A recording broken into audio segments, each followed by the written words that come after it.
Hey, what's going on everyone? NoZoupForYou here, and for many of you that don't follow the dev blogs or World of Warships Facebook or Twitter pages, you're probably not aware of what is currently in testing right now. And a little hint, the reason this video is focused on the Kearsarge is we have more USN battleships coming to the game apparently. Or at least they're in testing. But we all know if they're in testing, they're most likely going to make it to the game. So Wargaming and World of Warships has previewed 3 of them. The Tier 8 Nebraska, the Tier 9 Delaware, and the Tier 10 Louisiana. And I gotta tell you right now, I mean, I wasn't a big fan of the Kearsarge coming into the game.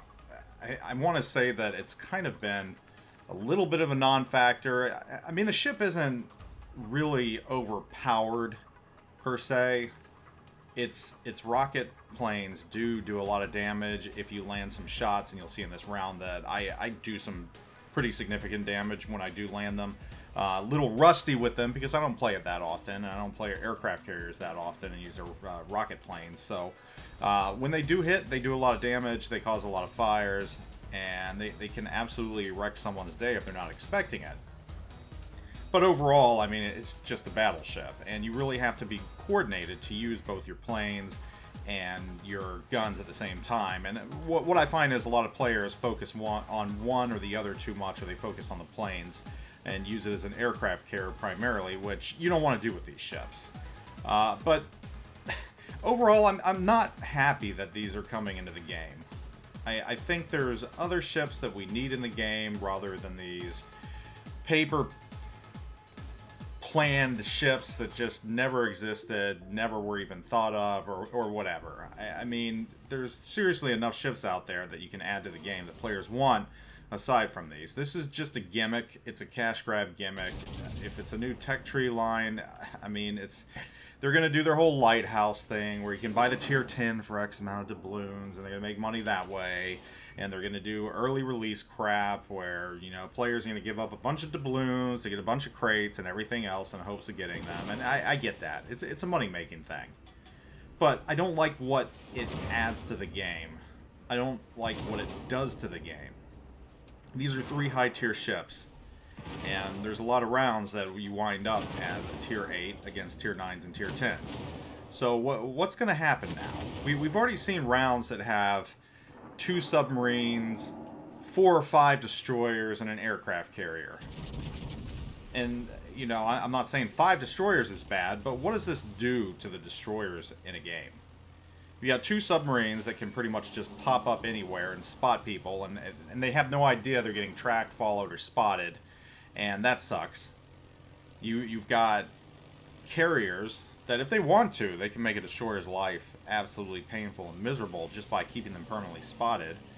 Now imagine that you've also got several of these ships per round as well, or 1 or even 2 of them at different tiers. That's a lot of aircraft in the air, and that's a lot of permanent spotting on these poor destroyers. I just don't like the direction this takes the game. I mean, if you saw my video yesterday, you'll know I don't like the current changes in the game.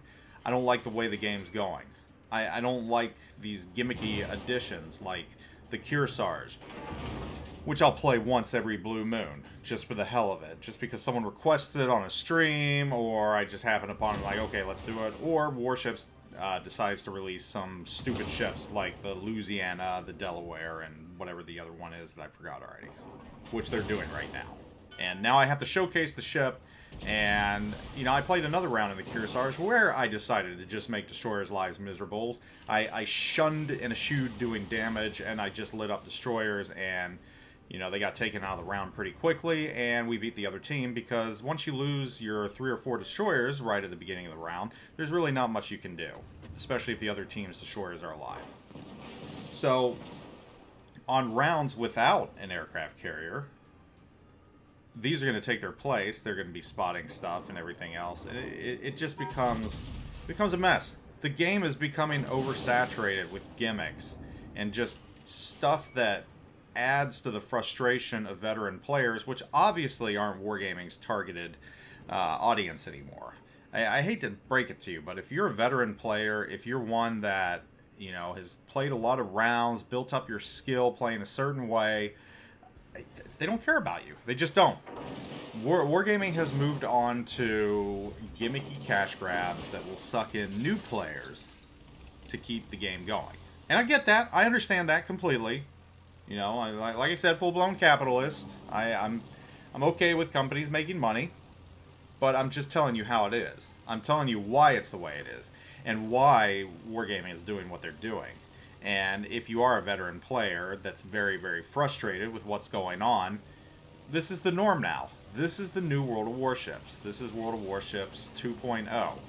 You've got submarines that can just pop out of nowhere and spot you. I mean, I spent around just in the Kearsarge, you know, trying to get video.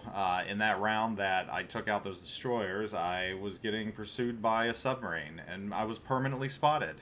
And I was shot at by all manner of other ships, and there was nothing I could do to escape.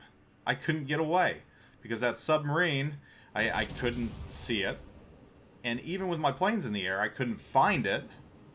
But he was able to spot me and keep me lit up. So, even if you're in one of these hybrid ships, you're going to be frustrated because of what submarines are doing to the game.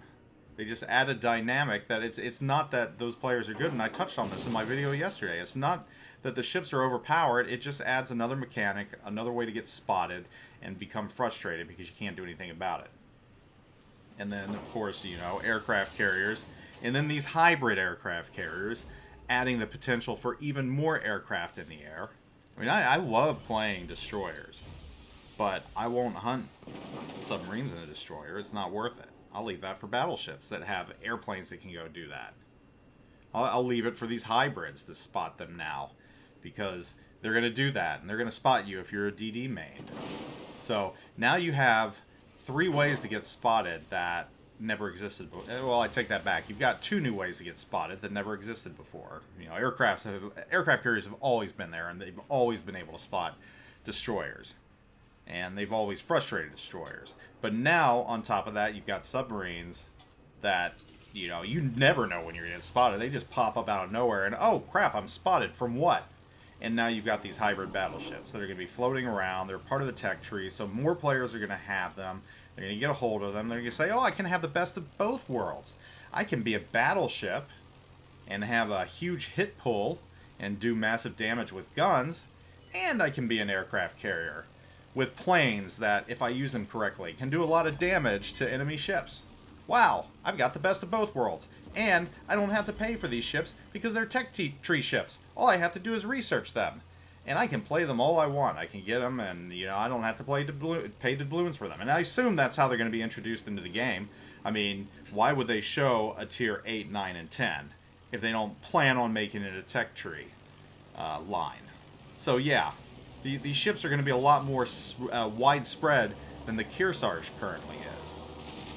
And you know, fortunately, the Kearsarge, you don't come across them too often, though I've seen a lot more recently, and it's probably because these ships are coming to the game. A lot of players have probably repicked up their interest in them and are playing them just to, hey, was this ship good or not? And, you know, a lot of players that picked up the Kearsarge might just play it again and be like, oh, this ship wasn't that great, and move on.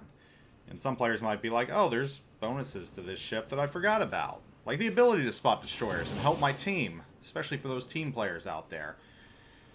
So, yeah, this is the direction that World of Warships is going. Again, if you're a veteran player and you're frustrated right now, I'm sorry. I don't know what to tell you, because things aren't going to get better. That ship has sailed. You know, those days are long gone. This is World of Warships 2.0, kind of like World of Warplanes 2.0. I don't know why they just don't call this World of Warships 2.0, because that's what it essentially is. As soon as, well, I guess as soon as the carrier rework happened, it became 2.0. But now, definitely, that submarines are in the game. It's World of Warships 2.0.